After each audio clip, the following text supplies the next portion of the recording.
everyone, and welcome to the York Festival of Ideas. My name is Matt Matravers. I work here at the University of York. I teach in the law school, and I have the great pleasure to chair the event today, and the enormous pleasure to welcome you all to this event.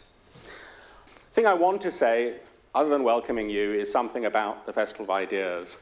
The Festival of Ideas was an idea that came to the head of our external relations some years ago, running on almost no budget. It's grown into this fantastic event that is now part of the fabric of the city of York. It is, you might find this hard to believe, but it's true, developed and delivered by an extraordinarily small team of extraordinarily committed people.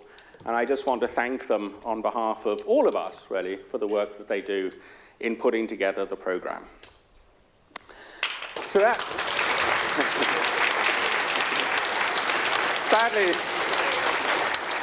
Sadly, although I tend to do this when I'm chairing, the sad thing is most of them are outside because they do all the organizing, but they don't even get to enjoy many of the products of it.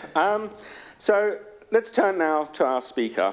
Gavin Esler is familiar to all of you. He's a journalist, television presenter, and author. He was, of course, for many years the main presenter of the BBC current affairs show Newsnight until 2014. Since 2014, he's been a public speaker, a political commentator and journalist, and the Chancellor of the University of Kent. And today he's talking to us in part about his new book, Britain is Better Than This, and after this event, he will be outside signing copies, which will be available from our fantastic independent bookseller. Reading the book, one thing that struck me, it's part manifesto, but it also feels, and perhaps this says more about my psychology than the book, perhaps he'll tell us, it feels a bit like a reckoning for the past several years of what's happened in British political culture and British institutions.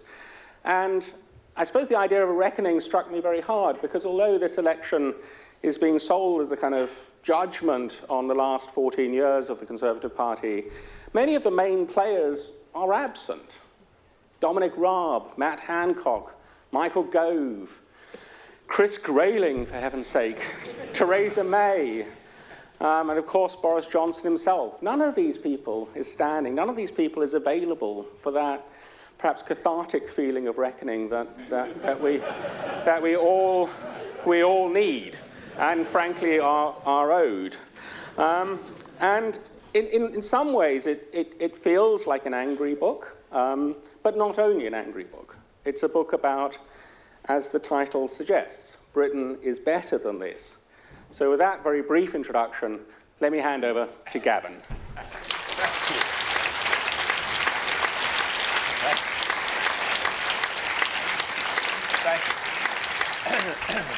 Thank you very much. I actually did at one point consider calling this book How on Earth Do You Get to Be Chris Grayling? But I thought that probably I wouldn't. I'm very, very pleased to be here. I'm always pleased to be in York, and the Festival of Ideas is a wonderful idea in itself, and I'm glad it's going from strength to strength. I should begin by saying that I am an optimist, which for a Scottish Presbyterian is something of a stretch, I have to say. But I am an optimist. I do think that this is a great country, and I do think that the people of England, Scotland, Wales, and Northern Ireland, our United Kingdom of Great Britain and Northern Ireland, is a great country. I think we are full of people who would prefer to solve problems rather than create them. However, that is not what tends to happen in governments, it seems to me, in recent years, and I'm going to go into some of the reasons why that is the case.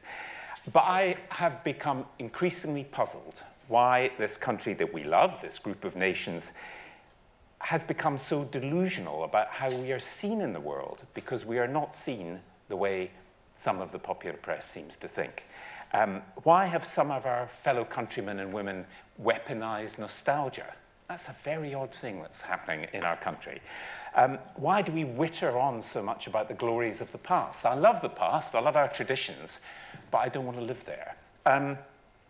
One of the starting points of the book was something that was said in 1947 by the government scientific advisor, Sir Henry Tizard. He warned Clement Attlee that Britain was still, after the war, a great country, but we are no longer a great power. The sooner we understand that, the quicker we'll take a long, hard, realistic look at how we can make our country better.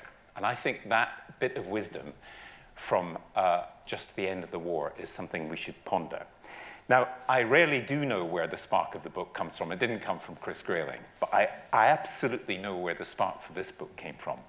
I was at Dartington Hall a couple of years ago giving a talk rather like this. It's near Totnes. It's a beautiful place.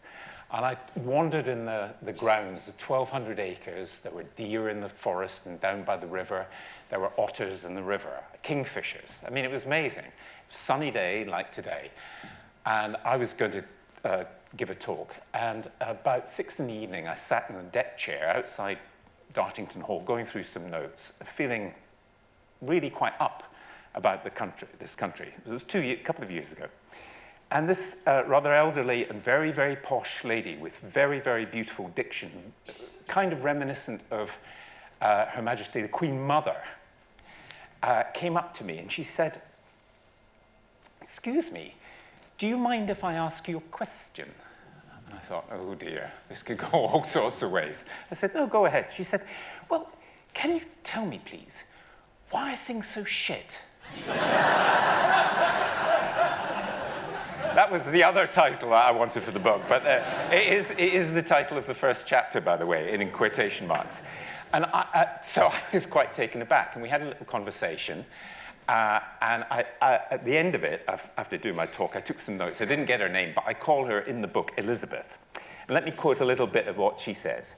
"In what was almost a stream of consciousness about her pride in being British, Elizabeth hit on the modern British paradox. Britain has been a great country," she said. "Just look at Dartington Hall. But now everything was a mess. Nothing worked the way it was supposed to. The National Health Service, the police, the economy, the government," she went through the list. "The Prime Minister, then Boris Johnson, told lies," she said.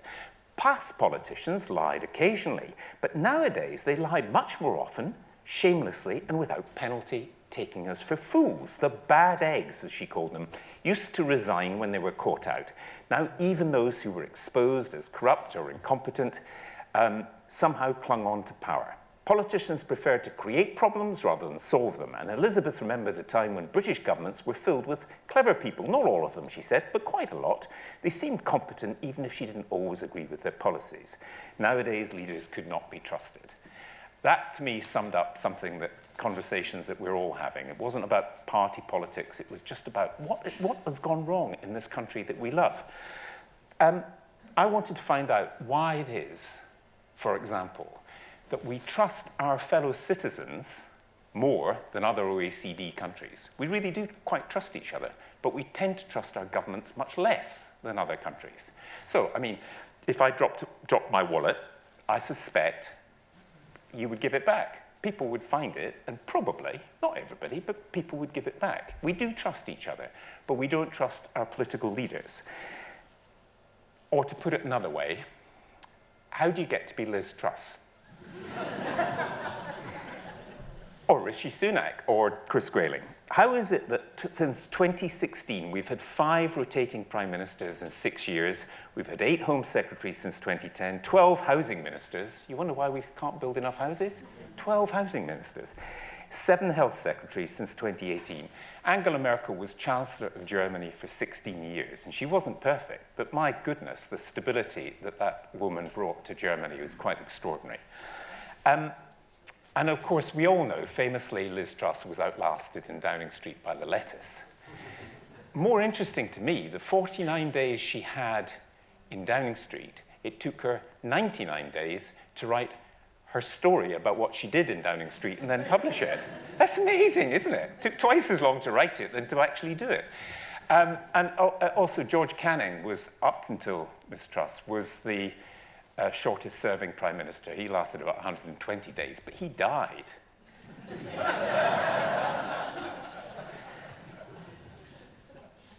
Thanks to Elizabeth, I began then to examine what I call the British paradox. British people have been astonishingly successful in every field of endeavor around the world. We're a brainy, inventive people, and it's not just, everything from Shakespeare to J.K. Rowling to Tolkien, to these great Hollywood franchises, the Bond films, to the World Wide Web, to the discovery of DNA. We're not stupid. Cambridge University has got more Nobel Prize winners associated with it than any country in the world except Britain itself and the United States. That is amazing. We're not bad. So how is it, though, that we end up with these Cameron, May, Johnson, Truss, Sunak, 2 old Etonians, all 5 Oxford graduates? I would suggest that one of our problems, and this is not about Eton being bad or Oxford University being bad, that's not the case. But we do tend to draw our political leaders from the shallow end of the talent pool. We have had half of our political leaders, half of our prime ministers, 30, went to one university, Oxford, and a third, 20 out of the 57 prime ministers we've had, well, at least, unless we've got 58 by the time we finish this, you never know. 20 of them were educated at one school, Eton.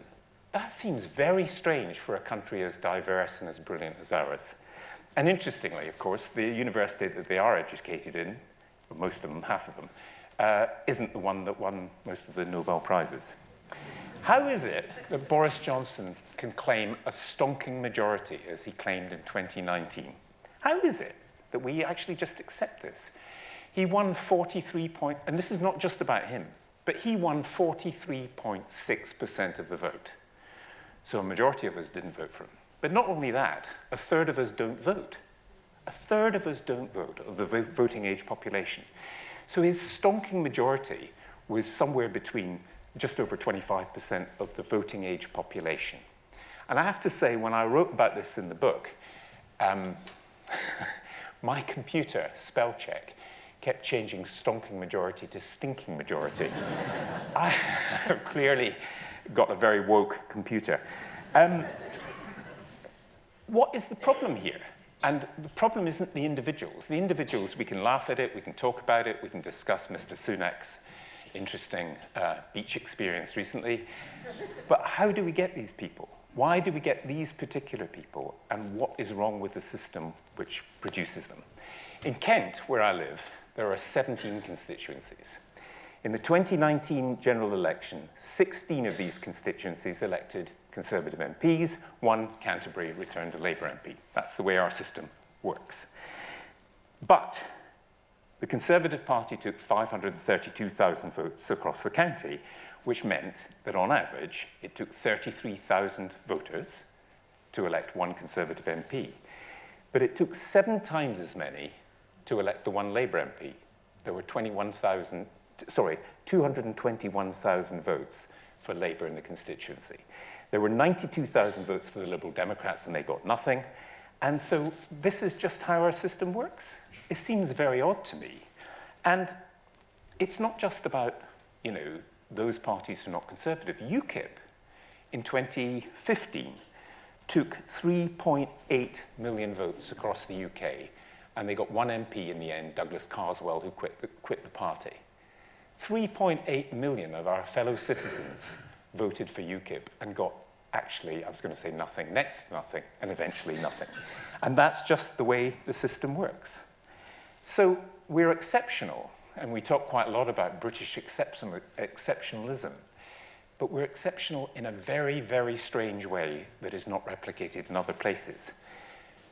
No other nation in Europe has the British first-past-the-post system except one, Belarus. We don't have it for the Scottish elections, the Northern Ireland elections, or the Welsh elections, but we have it for the UK elections, which means, as usual, England loses out. Very, very odd system. No other nation in the world has members of its state religion by right in Parliament. We do. They're bishops in the House of Lords. Now, this is not a criticism of the bishops.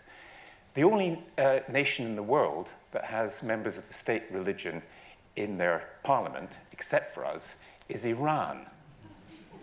We are weird. We are very, very strange. And in the year of our 3 prime ministers, Liz Truss got the top job without, of course, winning a general election, but also without winning the support of MPs. She became our prime minister because 81,326 Conservative Party members in a country of 68 million of us voted for her to become prime minister, because that's just the way our system works. That's less than the crowd that went to see Taylor Swift last night. in Edinburgh. It is extraordinary. To become a Conservative Party member, and this is not about membership, I hope people are members of political parties, and I hope that we can improve those political parties.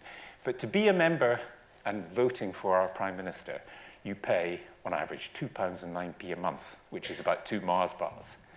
That's how our system, again, works. So, beyond those systemic problems, there's also, and I go into this in quite great detail in the book, the question of the media and also what I call in the book the politics of distraction.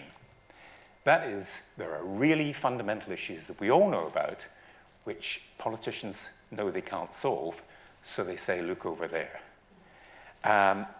We have, for example, Nigel Farage wants his country back. Others wanted to take back control. Some wanted, in the past, back to basics, just back. I would like to take things forward rather than backwards. And just one example of the politics of distraction, which I love. Jacob Rees-Mogg. He was described in Die Zeit, the German magazine, as ein lebendes Fossil, a living fossil, because of his campaign to take us back to old imperial measures. Now, we started moving away from imperial measures in 1965. He was born in 1969. He doesn't actually ever have had any lived experience of what those were like. No other country in the world, none, has British imperial measures as its system. And I know people will say, oh, wait a minute, Americans, they have something like that, don't they? Yeah. A US gallon is 3.785 litres. A British imperial gallon is 4.546 litres. American AR-15s, Armalite, assault rifles, have their bullets calibrated in millimeters. And the only difference is that in America they spell it ERS rather than RES. So why do we waste time with this kind of nonsense? And when Mr. Rees-Mogg had tried to get the public involved, those who voted, 98% of us, said it was a ridiculous idea. Why do we waste time on these things? Boris Johnson was also, in my view, a master at weaponizing nostalgia. Although his wasn't about imperial measures, it was kind of imperial mindset. And this, some people might find what I'm now going to read out from Mr. Johnson somewhat offensive, but let's see. The Spectator, in the 21st century, Mr. Johnson wrote a column called Africa, headlined, Africa is a mess, but we cannot blame colonialism. He wrote, it's just not convincing to blame Africa's problems on the lines on the map, the arbitrary boundary making of the men in solar topis, you know, the pith helmets. It's not a blot upon our conscience. The problem is not that we were once in charge, but that we are not in charge anymore. But of course, that was before he became Foreign Secretary. He wouldn't say such silly things when he's Foreign Secretary, would he? 2016, Conservative Party conference. Boris Johnson, Foreign Secretary, told his party, quote, life expectancy in Africa has risen astonishingly as that country has entered the global economic system. There are 54 countries in Africa. Look, it's entertaining to go on along these lines. And what I do in the book is compare the ladybird history of Africa. It's actually called Flight 5 Africa, which was published in the 1960s, to some of this kind of nonsense. And it is still infecting our politics now. We are a different country from what we were in the 1960s and beyond. And we have to actually face up to it. The trouble is that this, well, I'm going to have to now mention the real root cause of the problem, which is the C word, constitution. Sorry. Because like many people here, I spent much of my life believing that British constitutional matters were boring.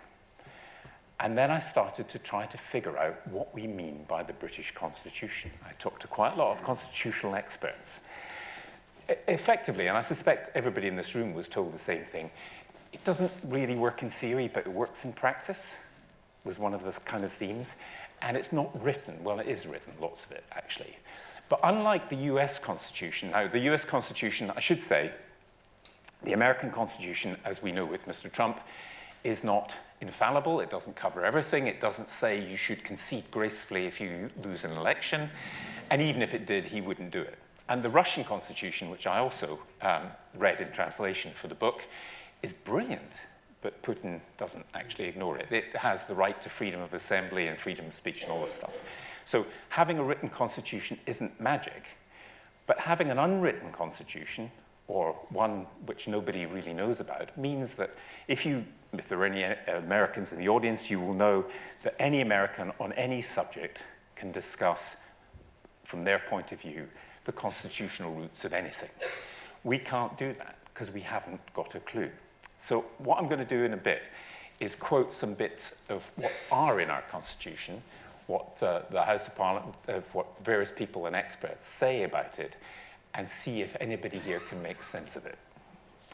Because Lord Macaulay called the English Constitution pure gold, whereas written constitutions were paper money. Now, we don't pay for things in pure gold, and many of us don't even pay for them in paper money now. Walter Bagehot also wrote the English Constitution, and he talked of the mysterious trinity of the monarchy, parliament, and the executive, and notions like the crown in parliament, and insisted that we should never let daylight in on the magic. Now, what I'm going to suggest is it's not so much magic as hocus pocus. Hocus pocus was coined in Protestant Reformation Britain as a cod Latin incantation to deceive the eye of the gullible when you're doing a trick, a confidence trick. Hoc est corpus meum, this is the body of Christ, and it was part of the Eucharist. Our Constitution is very similar in many ways, and some people, as I'll get to in a bit, think our Constitution doesn't actually exist. It is merely a metaphor, and a metaphor is something which doesn't exist in reality. I think one of the problems we have is it is kept incomprehensible to most of us or regarded as boring because it suits the convenience of some people, but it causes real problems. That's why we have such unpleasant rows, for example, between some politicians and the courts or judges. I mean, we had headlines in the Daily Mail which talked of judges as enemies of the people, the kind of phrase that was used by the Nazis in the 1930s when the judges in Germany got in their way. So let's have a look at some of our constitutional certainties. They're based on precedent and the law. But there's no magic in the word precedent itself. A precedent is something which happened in the past and we choose to repeat it. I sometimes say my father set the precedent of playing golf on a Sunday. And then when he retired, he started playing golf during the week. There's no particular magic in any of that. And there's no magic in the idea of precedent. Rishi Sunak has set a precedent of leaving Normandy early. It's not a good precedent, and I hope nobody else follows it. According to the Sun newspaper, His Majesty King Charles set a precedent. He was to drop his breeches in May 2023. What they meant was he was dropping the idea of wearing breeches at his coronation.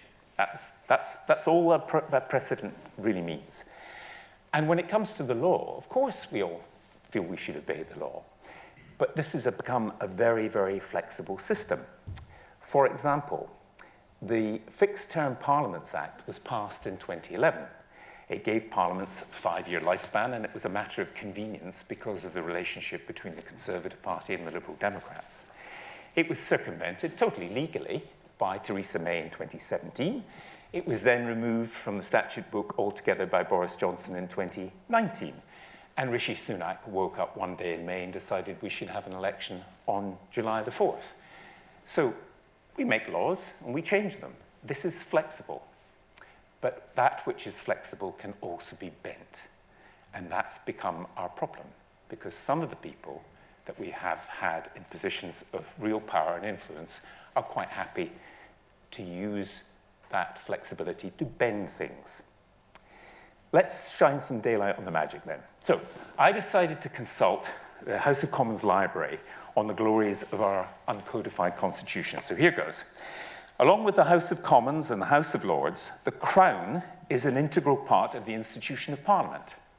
The King plays a constitutional role in opening and dissolving Parliament and approving bills before they become law. Kind of clear. But what do we mean by this? So don't look at this as a constitutional experts, because we're not. Look at them as a literary critic. Do the following things I'm going to read to you make any sense to you? What does the Crown mean here? We know it's a TV series, but what does the Crown mean? The House of Commons Library, when Queen Elizabeth was on the throne, says the following. The Crown is one of the oldest institutions in the United Kingdom and remains a significant part of its constitution. It has, however, no single accepted definition.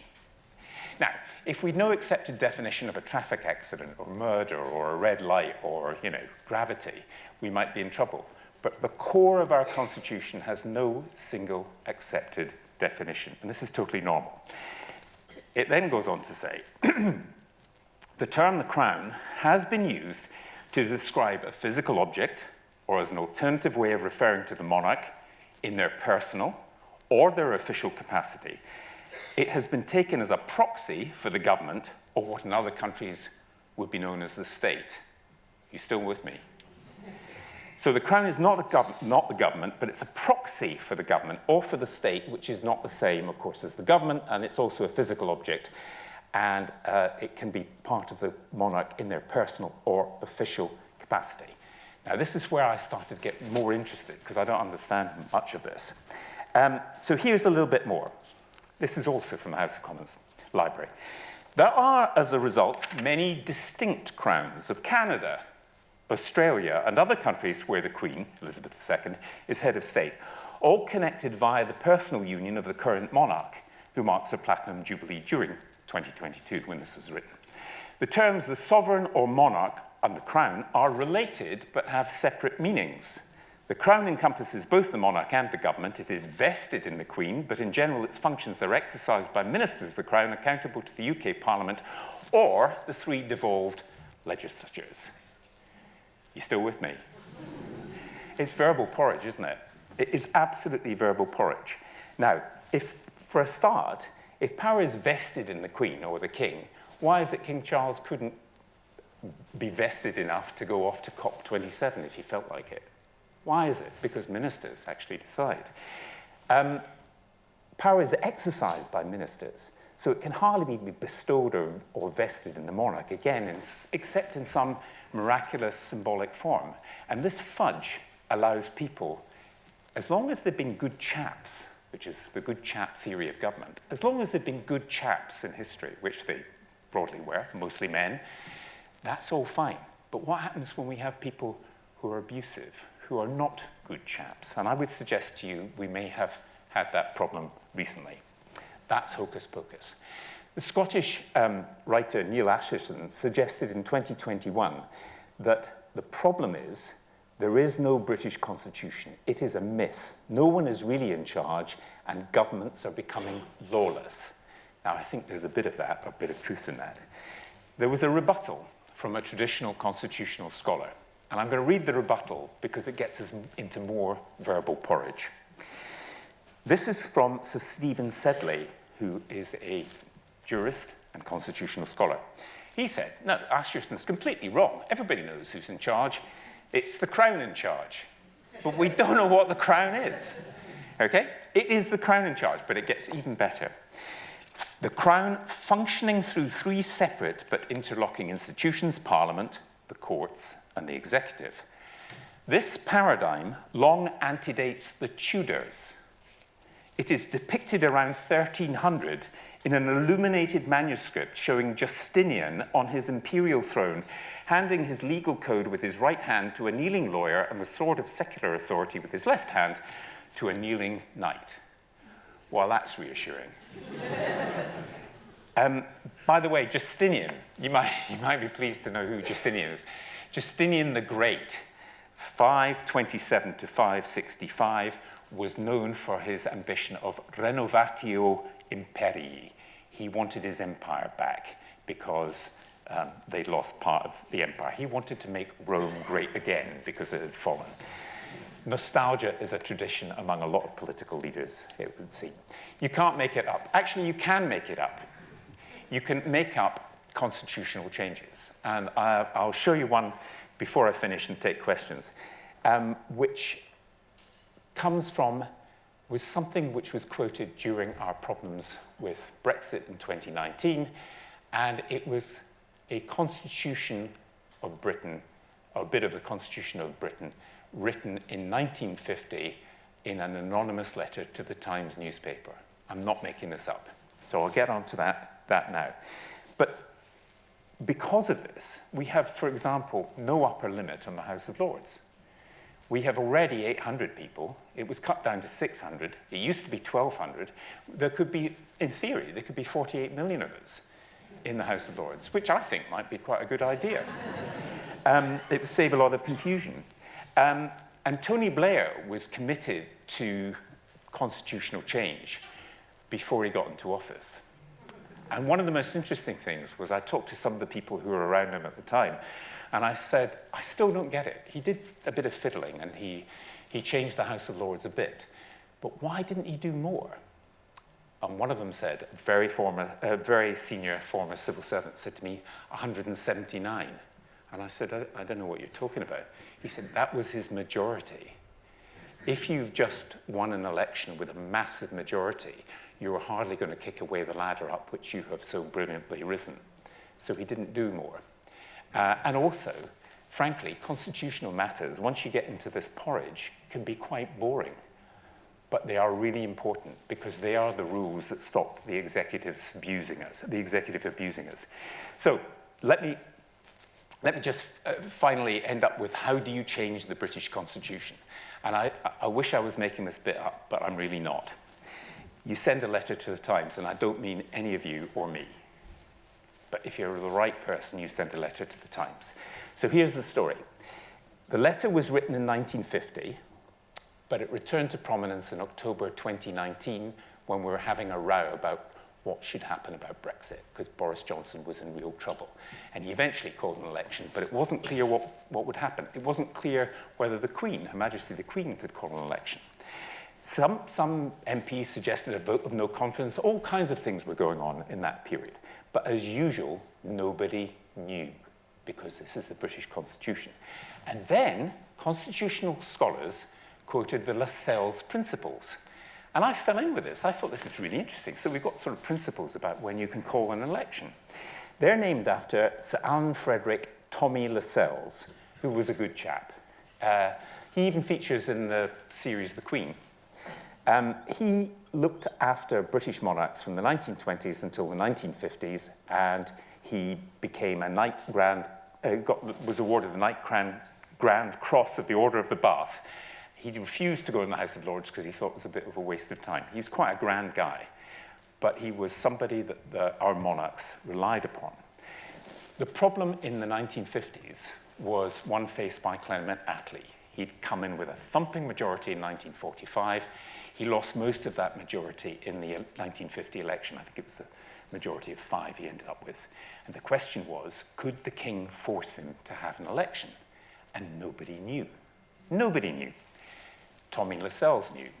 So he wrote a letter to the Times, but he couldn't publish it in his own name, so it was published under the Latin pseudonym Senex, old man. The Times published it, and this was then quoted in 2019 when Boris Johnson had his problems. This was quoted as part of our constitutional structure. The letter goes as follows. Sir, it is surely indisputable and common sense that a Prime Minister may ask, not demand, that his sovereign will grant him a dissolution of Parliament. The sovereign, if he so chooses, may refuse to grant this request. The problem of such a choice is entirely personal to the sovereign, though he is, of course, free to seek informal advice from anybody, including Tommy Lascelles, whom he thinks fit to consult.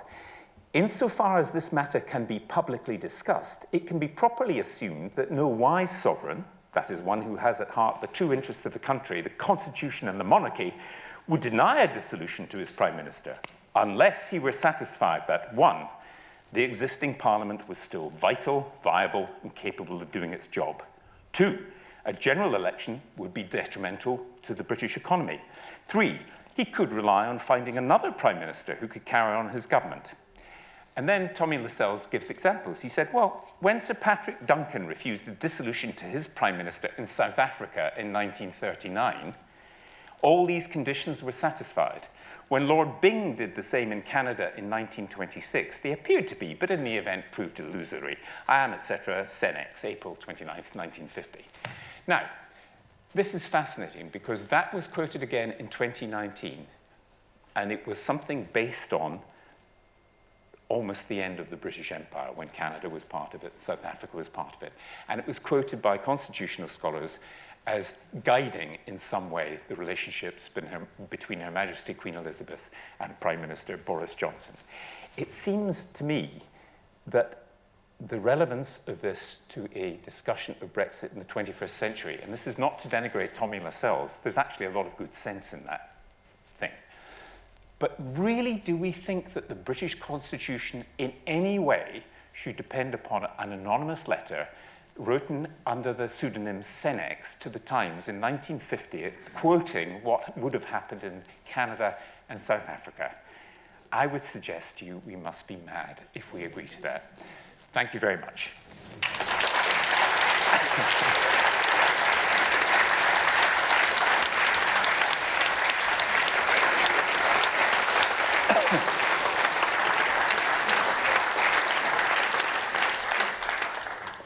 We've got about 20 minutes for questions. There are a lot of people, and I'm sure there'll be a lot of people wanting to ask questions, so can I ask you to keep your questions short and singular? There are microphones and microphone runners. When you've asked your question, please return the microphone to the microphone runner, and I'll then dispatch them to the next person. So there's a gentleman down here. And do raise your hand so I can dispatch a microphone runner.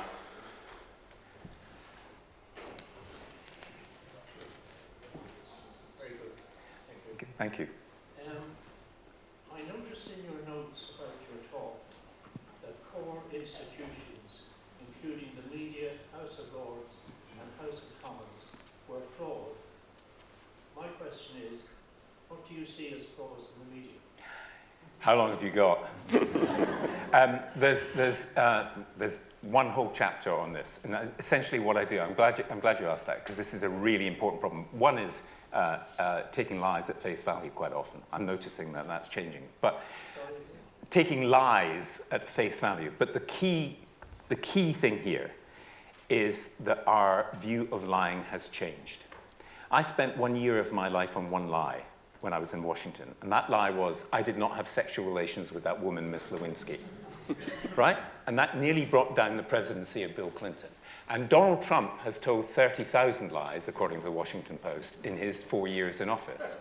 30,000 lies, so we have become inured to it. And in Britain, we have, the chapter goes through what are called in the political game, dead catting, strategic lying, and truth decay. So forgive me if I make this a slightly longer answer than normal. Dead catting means, does anybody remember Boris Johnson's famous hobby of painting buses out of beer crates? Has anybody bought one of these buses or seen one? No, because it's nonsense. He was in trouble about the other bus, the lie on the bus. So if you Googled bus Boris Johnson, you got that one. And I noticed the Guardian went, oh, this is very puzzling. I didn't know he had a hobby like this. Why does the media fall for it? Why? That was clearly nonsense. That's a dead cat. And Johnson himself in 2013 wrote in the Telegraph that a friend of his, and the friend of his happened to be the advisor, an Australian friend of mine, the Australian advisor who helped him in his political career, came up with the phrase, you just throw a dead cat on the table. So we're having a discussion about politics, and I throw a metaphorical dead cat on the table by saying, I don't know, there's a giant spider eating the lady in the back row. And we all look at the giant spider or the dead cat. Johnson was brilliant at that. If you fall for that enough, you then end up with strategic lying. Lying not as an accident, not as a mistake, not as, Profumo lying to the House of Commons about sex, which apparently a lot of people do, who knew? you end up with lying as a political strategy, and we have got that now. It's very, very concerning. And finally, the Rand Corporation in the United States says, if you keep going in this way, and they're talking about American politics, but we're on the same track, you end up with truth decay. It's a great phrase, and it's fairly obvious what it means. And I think we are definitely on that kind of track. And we are, unfortunately, we're on that track right to the top of our government. And it is a real problem for us, because how do we make sense of it? How does the media make sense of it? And how do we stop them getting away from it? And I've got no easy answers to it, but I hope that answers your question. Thank you. Gentleman there. Yes, thank you very much for a very interesting talk. What about proportional representation? Which system of the many do you support?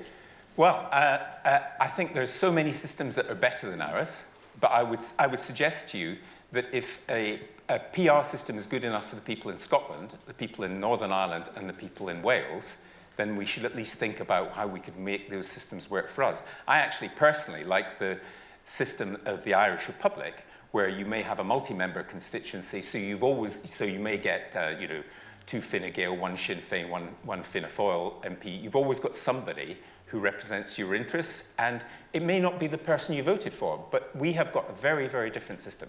Almost any system, it seems to me, is better than the one for England. And Scotland, Wales, and Northern Ireland have got them. And I accept that we voted, those of us who did, in 2011 not to have it, but it wasn't actually sold by the government. David Cameron didn't want it, the Liberal Democrats wanted it, and the Labour Party didn't want it. Jeremy Corbyn never wanted that sort of thing, because it's not in their interests. But it is in our interests, and that's difficult, again, to see how we get there. I'm going to abuse my position slightly, but I would have agreed with you fully and wholeheartedly a few years ago, but the examples that make me worry are Belgium and the Netherlands, where you get such fracturing that it becomes impossible for, 18, 19 months in Belgium even to form a government, or you get the Netherlands, which is not a nice place at the moment in executive terms. I think I think that's an allied issue, but it's also a slightly different issue in the sense of the rise of the far right across Europe is something that's very worrying. Poland, of course, has gone a different way. So there is no perfect system, but I would suggest that the reason that we are not the envy of the world in this, let's put it that way. Yeah, thank you. Lady there. Hi. It just strikes me, and I'd be interested in your thoughts on this, that increasingly politicians are not doing their job, which is actually to look after us. Mm-hmm. We vote for them. They're supposed to do everything in our best interest. And I feel that that is gone from politics, not from all politicians, but kind of those in power in recent years seem to have just self-interest. I think there's two things. There is the self-interest, and some of them have had very, very dodgy dealings. I mean, we had a common-sense conservative who sent pictures of himself to a stranger in a strange way. That is very odd. So how do we get those people? But I agree with you. A lot of politicians are really hardworking, and this is across parties. And actually, some of them get on very well across parties as well. Jess Phillips, who's Labour MP, introduced me to a Conservative MP who is a very close friend of hers, and they work together, particularly on women's gender issues. So they're not all bad, I'm not saying that, but there are some very odd people who end up in Parliament. I take a view which may result in you booing me, but I think politicians should be paid more. I think they should be paid around the same as a High Court judge or a general, and they should not be open, therefore, to, let's put it this way, other jobs. Thank you very much. With contemporary literary critical theory in mind, what would you say are your concerns about written constitutions? My concerns about written constitutions are that they also depend upon having reasonably good people who are prepared to accept the separation of powers. I mean, one of the things that's happening in the United States now is the problem with the way in which the Supreme Court is clearly a Republican-dominated Supreme Court, or they've nominated and so on. So there's no one example of some country that is doing any of this perfectly.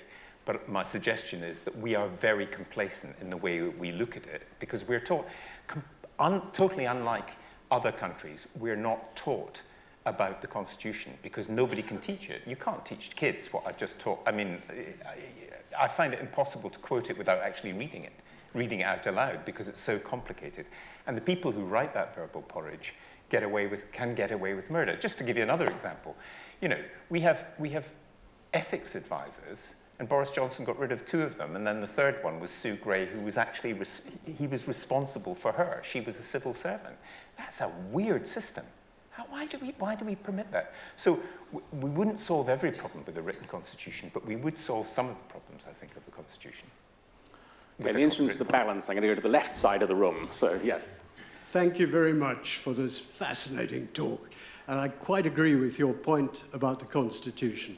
But I'd like to pick up what the lady said on the other side of the hall. Why do we not have far more brilliant people in politics? And I'm afraid that if one steps back and thinks about history, what do brilliant people do today in Britain? Like some, they write books about important topics.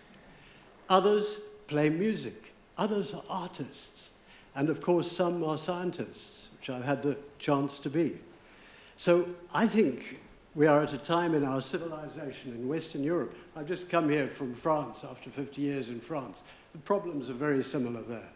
And the fundamental reason why we don't have more brilliant people in politics is because they do something else, which they love. And so paying politicians more will attract some.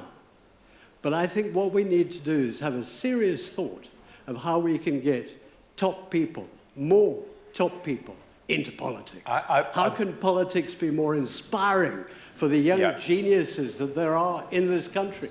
I broadly agree with you. I think the problem, there are a number of problems, however. Pay is only one part of it. I was at, about 3 or 4 years ago, I was at a business meeting in Harrogate, and there was about 200 business people like this. And I said at one point, one of the people in the audience got up and complained about the caliber of our politicians. And I said, well, how many of you would think of becoming a politician? And there was just laughter, because most of us wouldn't. Why would you? To be honest, for some, it's, well, a friend of mine who is a politician and whom I admire said, you know, for some people, they wouldn't have any mates if they didn't join a political party. And most of us don't. You know, what has also changed is since the 1950s, the end of the 1950s, either through the trade union movement, many people were either members of the Labour Party or felt affiliated or associated with it, and there were, I think, 2 million members of the Conservative Party. There's now, you know, 160,000 of them. So therefore, 81,000 can vote for Liz Truss, and we're saddled with her. That's no way to run a country. So the trouble is, would you join? I mean, I don't know if I can ask. Are there any people who are members of political parties here? A few. But you're in... What? Yes, which one? Not a lot of SNP people here, I suppose. No, it is a real problem, and finding the right people is very difficult. And we have so many talented people, I agree with you, who do things that they love, and they don't have to, bow to party discipline or actually agree with people they don't agree with within their own party, which is tricky. Lady there. Hi. My thought is really, it's touching slightly on the media, again, is so much of our press, and we should have a free press, but so much of our press is to the right, and in some cases, I'm thinking the Daily Telegraph, is delusional. It's simply, it's batshit. But what that does, I think, is it creates such a distorted view of politics and any, particularly some of the politics of the left is completely skewed. And that leads generally, I feel, to people saying, oh, politicians are all the same, and is one of the reasons why they don't vote. I had exactly that conversation the other day. Oh, I think they're all the same, somebody said to me, and it's like, no, they're not. No, but they're not. how do you... succinctly try and point that out? Right. I think that's a really good question. I agree with you totally. And just to give you one example, I don't know if you've seen today, but there's quite a lot going on Twitter of one of their associate editors, Camilla Tominey, writing at the end of May about how Sunak's onto a right good old thing. He's doing brilliantly. And today she's saying he's a liar and he's awful. In the same paper within 10 days of each other. And some people fall for this stuff. There's another problem, which is we allow people who are not resident for tax purposes to own major newspapers. We have with Ofcom, in my view, a very, very strange outfit, which doesn't seem to be much of a regulator for a lot of things. And now ITV, Sky, the BBC, I think, make mistakes, but they're broadly on the right page. But I for Prospect magazine, I was asked by the editor if I'd like to watch GB News for a month. I won't tell you what I said to him. And then I said, well, and then I watched it for a day, and I phoned him up and said, I can't watch this stuff. It's full of, and I won't say exactly what I said, but there were some words in it. And he said, yeah, that's why you should write the piece. So I did. Do we get the media we deserve? Well, we certainly get the one we pay for. But there's things we could do about media ownership and so on that would be useful. And that also, one of the things I say in the book is media literacy is taught in schools in Finland and other countries. So kids learn, what you're reading in a newspaper might not be true. What is this person trying to sell me if they're trying to sell me something? We don't teach that. So we have a lot of people who believe, and it's not just that kind of media, it's also social media that many people in this room are not using. There's a very, very big generational divide between what people in their early 20s use and what people over 50 use. So, put another way, in the interest of balance, other batshit crazy newspapers are available. The gentleman right. Hi, thanks for the wonderful talk. You mentioned the good chap theory of government. I think we can probably all agree that's now dead and buried. The person that used that quite a lot is the distinguished historian Lord Peter Hennessy. Mm-hmm. Now, he's been asking recently whether there should be a prime ministerial oath of office so that they can actually be held accountable for directly lying. So I was wondering what your thoughts were on that. Yeah, I mean, I can imagine at least one of our more recent prime ministers would take the oath of office with his fingers crossed behind his back and think he can get away with it because he did at Eton. Yeah, I think that there are all kinds of things that we could do, and that might be one of them. But they do get away with lying much more than they used to, and that is something that we've got to address, and that might be one way of doing it. Great, gentleman here. Labour is forecast to get an even bigger majority than Tony Blair did. Do you think there's any chance that they will engage with constitutional reform? Yes, that is a good question. I think they will definitely do something. They'll definitely do something with the House of Lords. And actually, one of the things that it might sound anti-democratic, but one of the things that works is part of the House of Lords. There's a lot of life peers who've got life experience, who are pretty good chaps, including good women, who do things. I think Blair will. Blair Mark II. I think Keir Starmer will tackle the House of Lords because that's the low-hanging fruit. They know about that. But there's lots of other bits and pieces. I mean, for example, some of the life peers that have been created are not an adornment to British society, I would suggest. And I won't say who they are, but I think you know. Also, we are in a union of the United Kingdom. And I have to say that when I talk to a lot of audiences in Belfast and in Scotland, and I can't tell you how irritated they are that in various ways they didn't vote for Brexit. And in Scotland, people say, but in 2014, we voted against breaking up the United Kingdom and independence because we were told that was the only way we could stay in the European Union. And now we've been taken out against our will.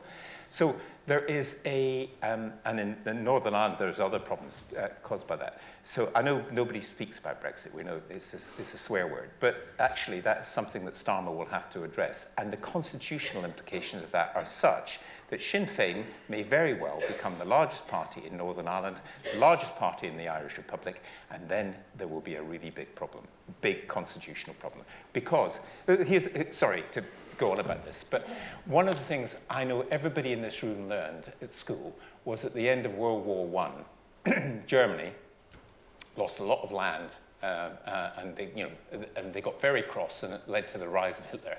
We were all taught that in schools. How much land did the United Kingdom lose at the end of World War I? Anybody know?